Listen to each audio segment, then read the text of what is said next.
Last year, I took a look at Super Mario World on Super Nintendo and Game Boy Advance.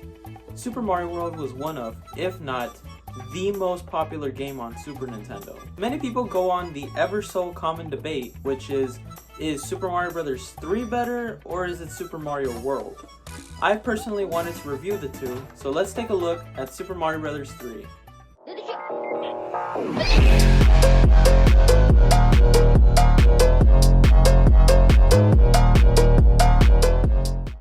The year is 1988, and Nintendo officially releases Nintendo Power, a video game magazine that has loads of cool stuff in such a small magazine. Strategy guides, spotlights of Nintendo games, previews of Nintendo games, and even players' reviews? This is impressive! People actually reviewed games back then. And the cool part about this is that the internet wasn't even made public by then. I mean, sure, there was computers by then, but it's crazy how websites like Reddit, YouTube, Twitter, and a bunch of other websites really started communication through all of these magazines. So yeah, Nintendo Power. It was released back in 1988, and it pretty much focused on Nintendo's games, and they had their own little challenges with prizes too. The first issue involved a spotlight of Super Mario Bros. 2 as it was announced. Super Mario Bros. 2 was released later that year. Nintendo later surprisingly didn't announce anything about a new Super Mario Bros. Game after Super Mario 2 came out, until December 1989. The Wizard was a movie with the always iconic Fred Savage. You know, the guy in the Wonder Years series. My approach was to not make any sudden moves or sounds until he'd finished that first vodka tonic, and hope that nobody else did anything that might upset him too much before then. I'm gonna get some birth control pills. I thought you should know. The movie is pretty much an hour-long commercial for the NES, which is still popular. It follows a young boy named Jimmy with PTSD, wandering away from his own house carrying a lunchbox with him, repeating, Whoa, son. Now just where do you think you're going, boy? California. His parents, being the 80s parents they are pretty much fed up with Jimmy's behavior and they want to send him to an institution. Corey doesn't want his parents to send little Jimmy to an institution, so what he does is sneak Jimmy out and they travel on foot to Los Angeles. Later on, we see that Jimmy is cracked at video games, and Haley informs Corey of Video Armageddon, which is some type of video game tournament. So they head all the way to Universal freaking Studios for $50,000 in cash to win. So Jimmy becomes one of the finalist players that gets to see, for the first time in North America, Super Mario Bros. 3. This was a scene, guys.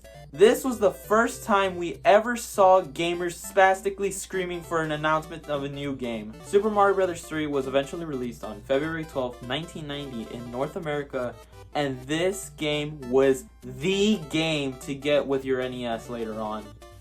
Yeah, the first two Mario games were really good, but they never showed off the hype. And the capability of this game, compared to the first two others in the series, the world map, the music, the cutscenes, unique bosses, everything. The whole dream that Nintendo fanboys were having finally came true with the introduction of Super Mario Bros. 3. I may be reusing the same phrase, but I don't care because I'm reviewing Super Mario Bros. 3. Mario 64 DS had nothing compared to what the hell this game did. New power-ups like the Tanuki suit and Hammer suit were things that forever changed the rest of the Super Mario Bros. Games. The introduction of the world map in Super Mario Bros. 3 made the game feel more lively and interactive. Because if all you got before you played a Super Mario level is a screen with numbers of your world and level, it'd be pretty boring. If there wasn't a way to explore other levels. You could choose what level you wanted to play first or completely ditch another level. This is such a cool feature. That means if you had a level that you just didn't want to play or you died multiple times at that same level, you could just go for it and go to a different level. Mario's physics are really good in this game, and they really capture the physics in the current 2D Super Mario games, like Wonder. This game had also been released at the same time that the NES wasn't too shy to sing. The games were insane for a system that was competing with companies whose games looked like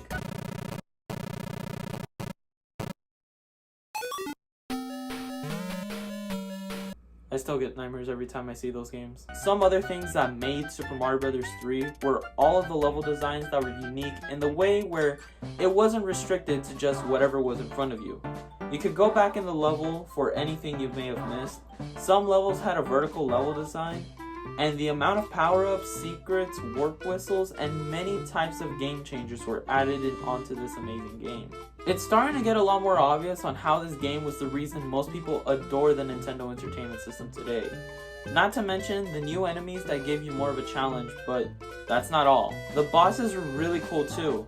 Instead of fighting Bowser back and forth, you fight the Koopa Kids, or the Koopalings. You know them: Iggy, Lemmy, Wendy, Morton, Ludwig, Lemmy, Roy. I just said a bunch of famous American musicians.